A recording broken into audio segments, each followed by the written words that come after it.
Terima kasih atas kesempatannya. Perkenalkan, nama saya Erin Ferdiana Lasari dengan NIM 2019-210484. Nah, di sini saya akan menjelaskan tentang pengertian dari anggaran variabel.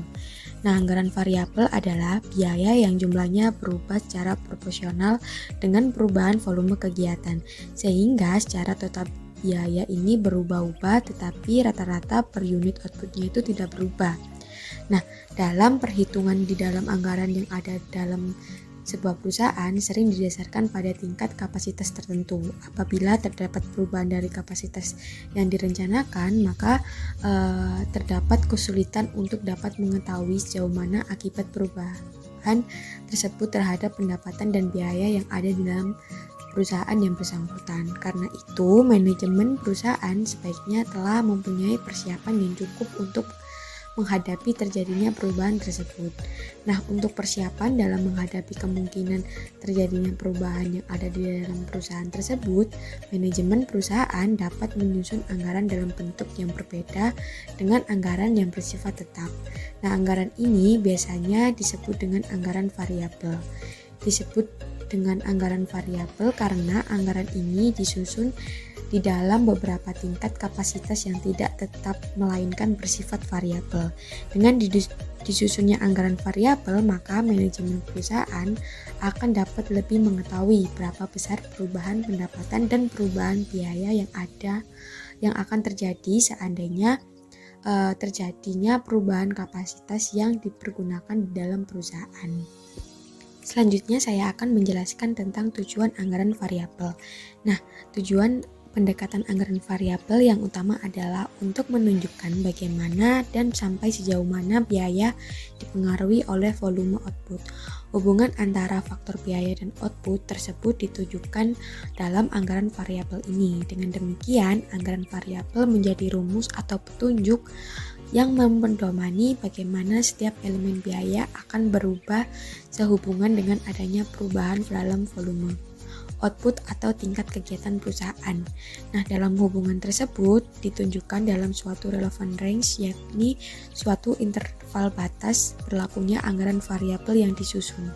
Ditetapkannya interval tersebut mengingatkan bahwa biaya-biaya tetap dalam jangka panjang itu bisa berubah. Lalu selanjutnya saya akan menjelaskan tentang manfaat anggaran variabel. Nah, penggunaan anggaran variabel dalam perusahaan akan mempunyai beberapa kegunaan tertentu bagi perusahaan yang bersangkutan. Antara lain, yang pertama, manajemen perusahaan akan memperoleh gambaran yang lebih jelas apabila terdapat perubahan tingkat kegiatan yang dilaksanakan di dalam perusahaan. Nah, meskipun tingkat kegiatan yang akan dilakukan dalam perusahaan ini telah direncanakan dengan baik, namun kemungkinan terdapatnya perubahan pelaksanaan dari tingkat kegiatan ini tetap ada. Dengan penyusunan anggaran tetap akan sulit diketahui bagaimanakah dampak perubahan tingkat kegiatan yang dilakukan oleh perusahaan tersebut, khususnya terdapat pendapatan, biaya, dan keuntungan perusahaan tersebut. Lalu yang kedua ada penyusunan anggaran perusahaan khususnya yang menyangkut biaya tidak langsung akan lebih mudah dilakukan. Sebagaimana diketahui di dalam biaya tidak langsung ini pada umumnya akan terkandung biaya semi variabel. Dengan menunjuk pada tingkat kapasitas tertentu, jumlah biaya tidak langsung ini belum tentu segera dapat diketahui besarnya.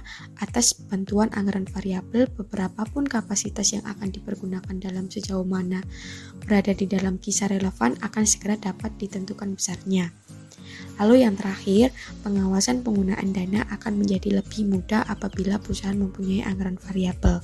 Nah, hal ini disebabkan oleh karena adanya anggaran variabel ini, manajemen perusahaan akan dapat mengetahui seberapa mana besarnya dana yang diperlukan untuk setiap tingkat kegiatan.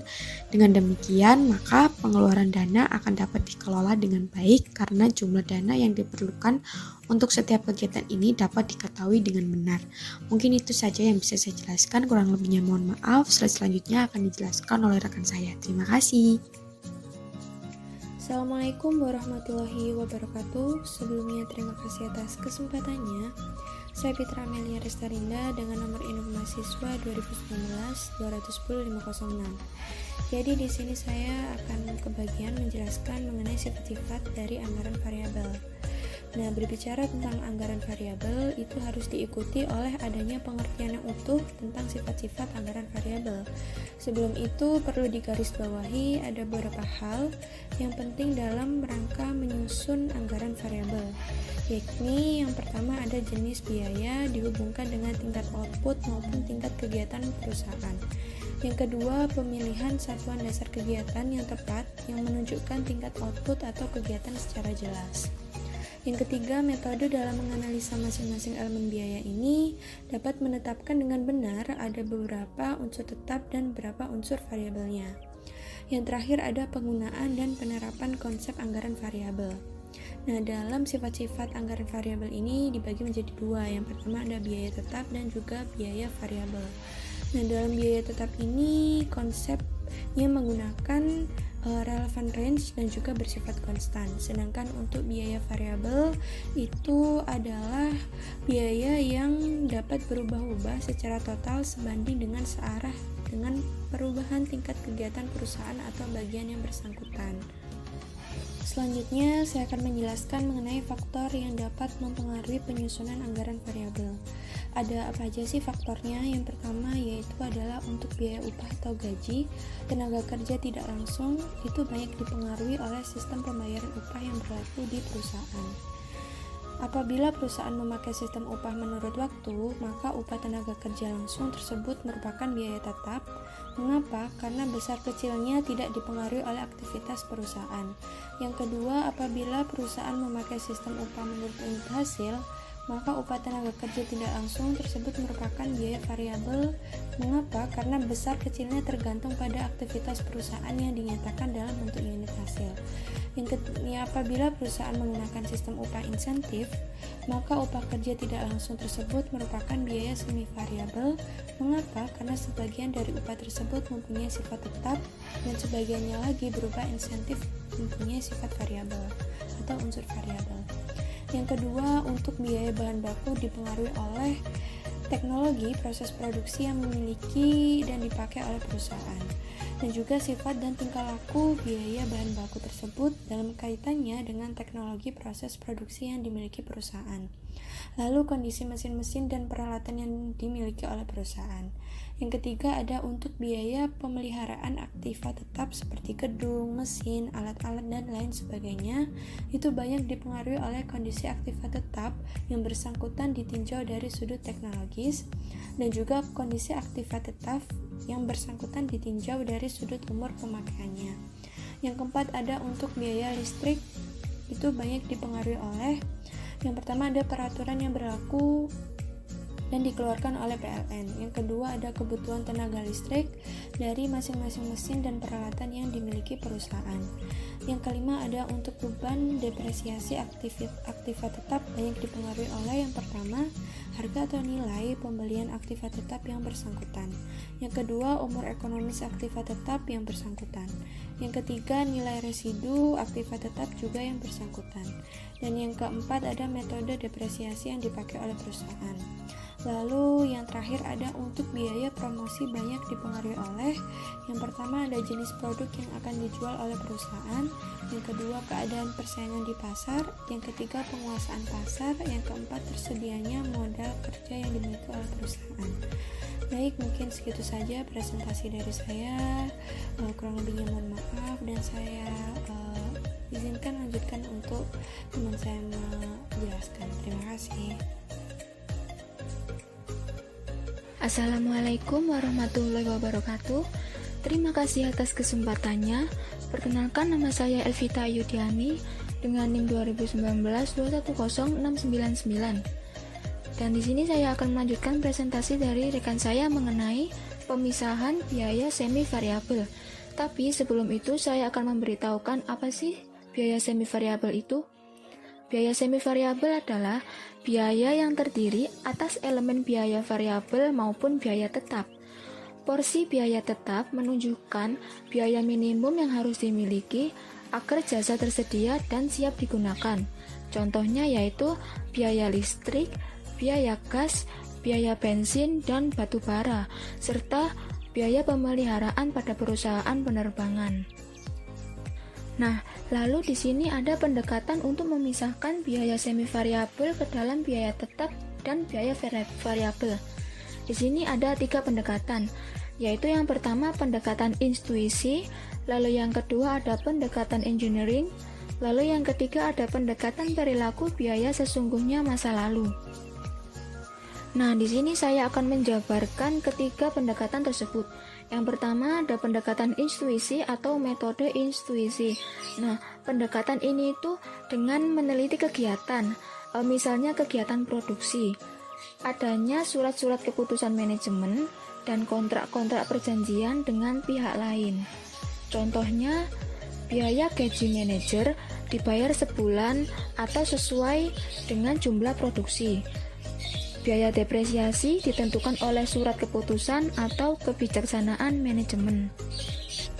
Namun sayangnya, metode intuisi ini tuh mempunyai kelemahan, yaitu dalam kondisi atau situasi elemen biaya itu sifatnya kompleks. Pendekatan ini peka dan sensitif terhadap kesalahan penggolongan suatu biaya ke dalam biaya tetap atau biaya variabel.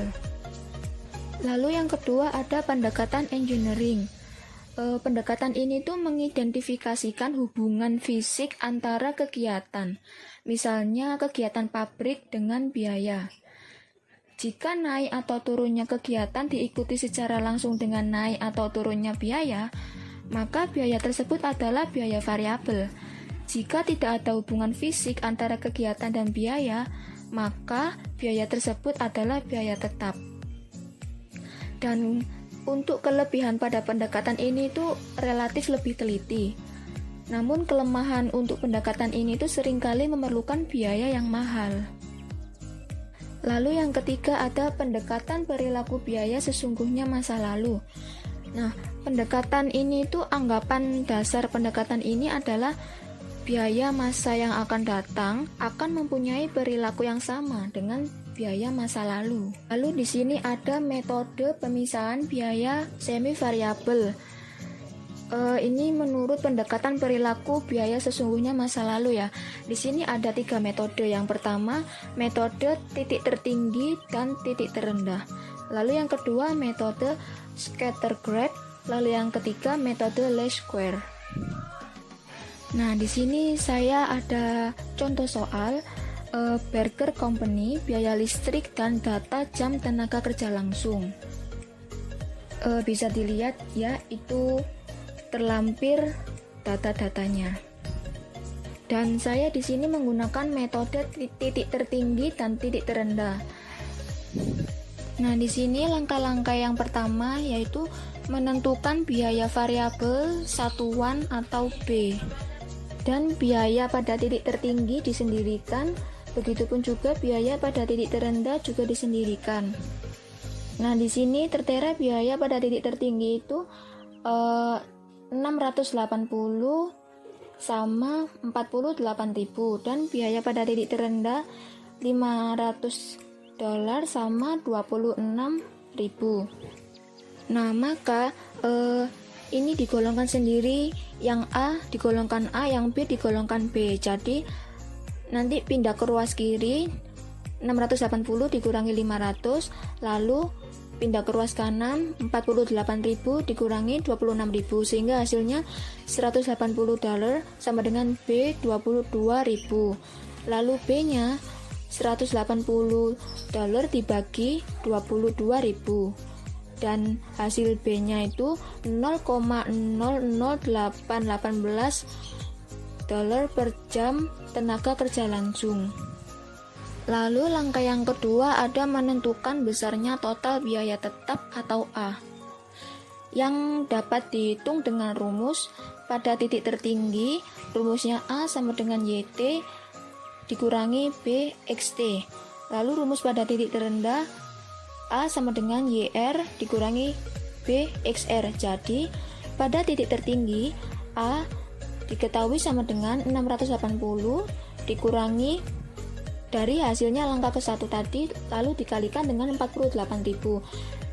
Jadi 680 dikurangi 0,00818 dikali 48.000 sehingga menghasilkan A sama dengan 680 dikurangi 393 dan A hasilnya 287.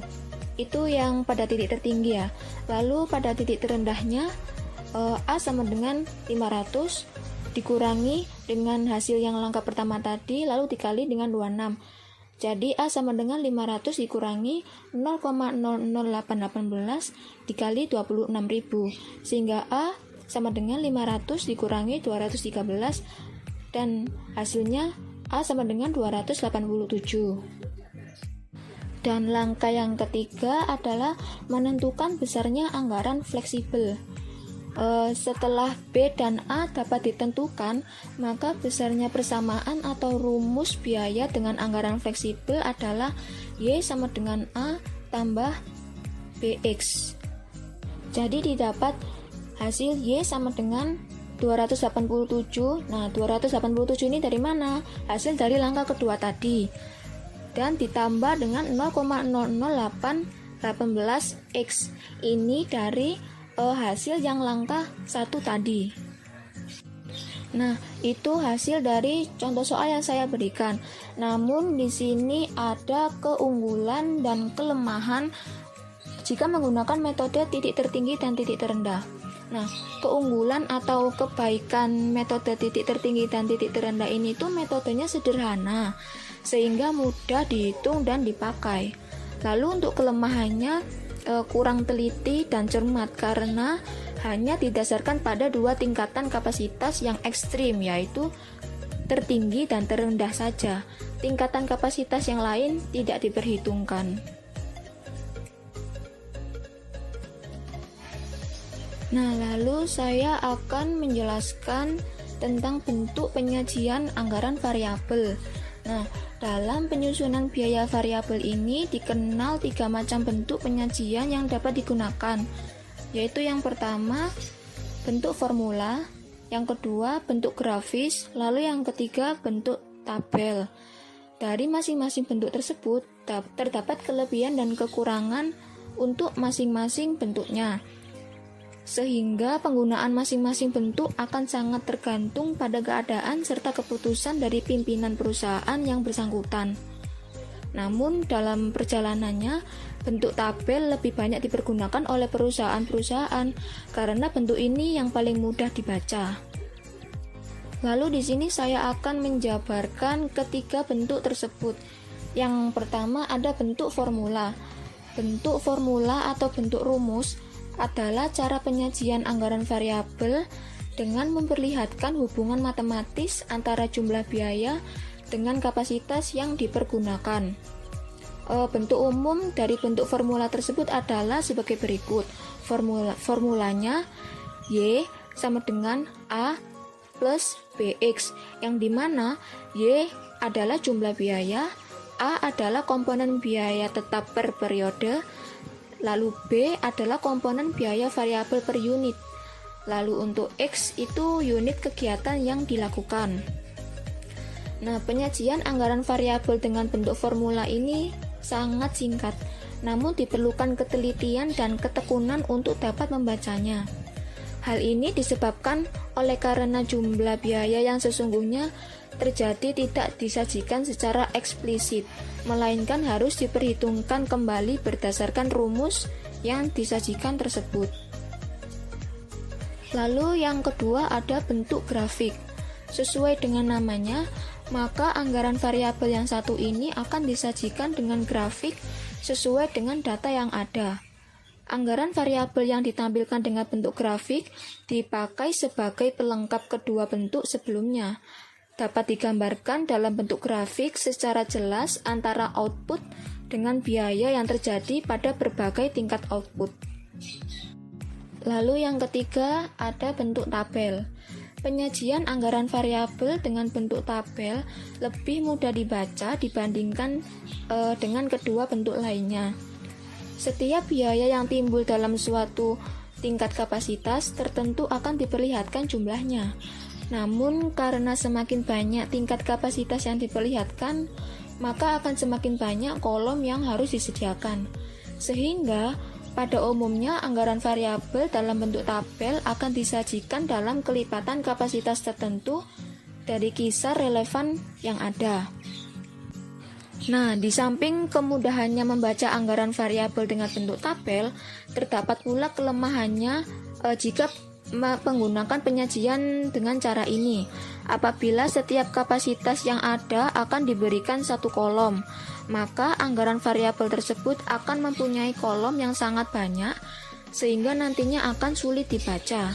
Sebaliknya, apabila kelipatan kapasitas yang disajikan terlalu besar, maka manajemen perusahaan akan kesulitan dalam mengetahui jumlah biaya ataupun pendapatan pada kapasitas yang disajikan tersebut. Oleh karena itu, dalam menentukan kelipatan kapasitas ini, manajemen perusahaan perlu untuk mempertimbangkan kapasitas-kapasitas yang lebih sering digunakan dalam perusahaan, sehingga di dalam kapasitas-kapasitas tersebut dapat diketahui besarnya pendapatan, biaya, dan keuntungan dengan mudah. Sekian presentasi dari saya dan selanjutnya akan dilanjutkan oleh rekan saya. Terima kasih.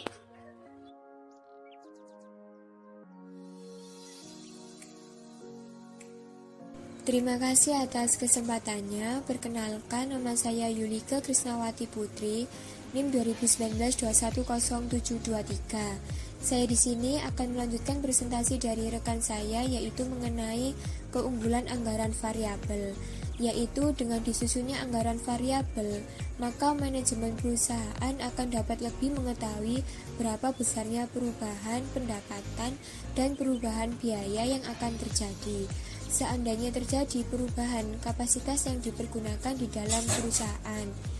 Lalu, keunggulan penyusunan anggaran variabel dalam perusahaan akan mempunyai beberapa kegunaan tertentu bagi perusahaan yang bersangkutan. Beberapa keunggulan tersebut antara lainnya, yang pertama, manajemen perusahaan akan memperoleh gambaran yang lebih jelas apabila terdapat perusahaan tingkat kegiatan yang dilaksanakan di dalam perusahaan. Meskipun tingkat kegiatan yang akan dilakukan dalam perusahaan telah direncanakan dengan baik, namun kemungkinan terdapatnya perubahan pelaksanaan dari tingkat kegiatan akan tetap ada. Lalu yang kedua, penyusunan anggaran perusahaan, khususnya yang akan menyangkut biaya tidak langsung, akan lebih mudah dilakukan. Sebagaimana diketahui, di dalam biaya tidak langsung pada umumnya akan terkandung biaya semi variabel. Dengan menunjuk kepada tingkat kapasitas tertentu, jumlah biaya tidak langsung ini belum tentu segera dapat diketahui besarnya. Lalu yang ketiga, pengawasan penggunaan dana akan menjadi lebih mudah apabila perusahaan mempunyai anggaran variabel. Hal ini disebabkan oleh karena adanya anggaran variabel ini.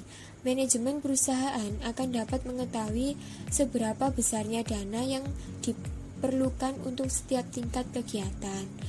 Lalu berikutnya ada kelemahan anggaran variabel. Kelemahan anggaran variabel menurut M. Navarian, anggaran variabel memiliki kelemahan seperti berikut. Ada 3 macam kelemahan anggaran variabel. Yang pertama, biaya variabel dan biaya tetap tidak selalu dapat dipisahkan secara tepat. Yang kedua, dalam kenyataan, biaya variabel per unit dalam suatu periode mudah berubah. Dan yang ketiga, penentuan harga pokok variabel atau anggaran variabel tidak dapat digunakan untuk laporan biaya eksternal.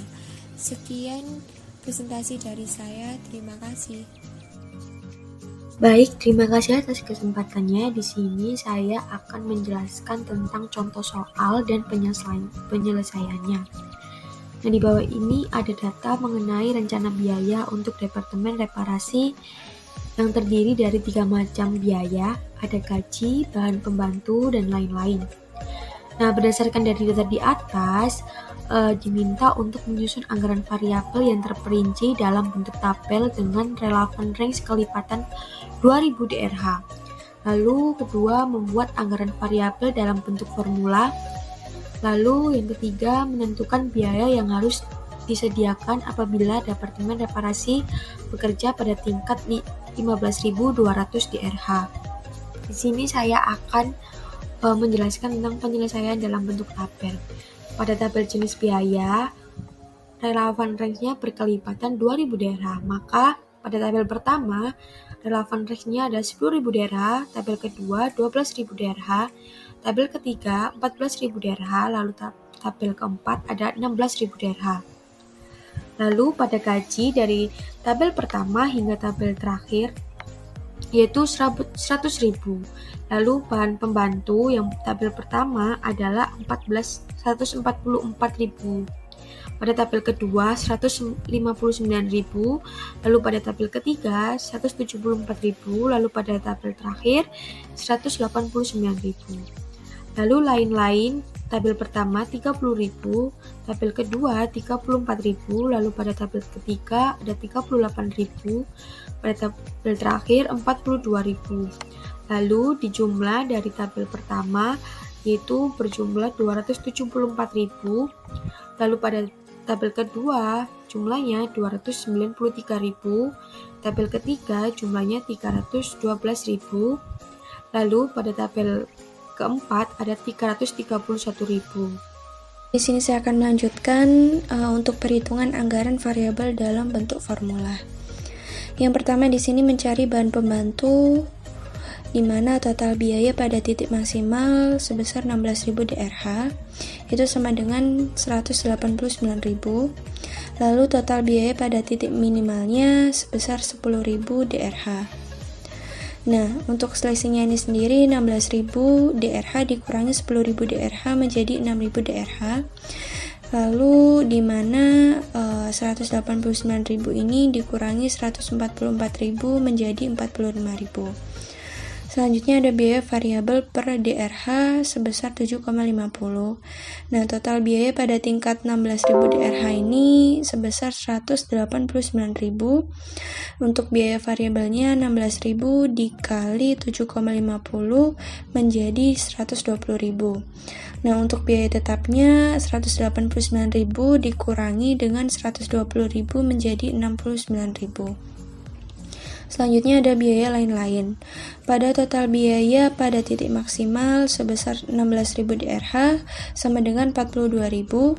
Untuk total biaya pada titik minimal itu 10.000 DRH. Untuk selisihnya 16.000 DRH dikurangi dengan 10.000 DRH menjadi 6.000 DRH. Lalu untuk hasilnya 42.000 dikurangi 30.000 menjadi 12.000. Yang terakhir ada biaya variabel per DRH-nya sebesar 2. Untuk total biaya pada tingkat 16.000 DRH ini adalah 42.000. Untuk biaya variabelnya 16.000 dikali 2 sama dengan 32.000.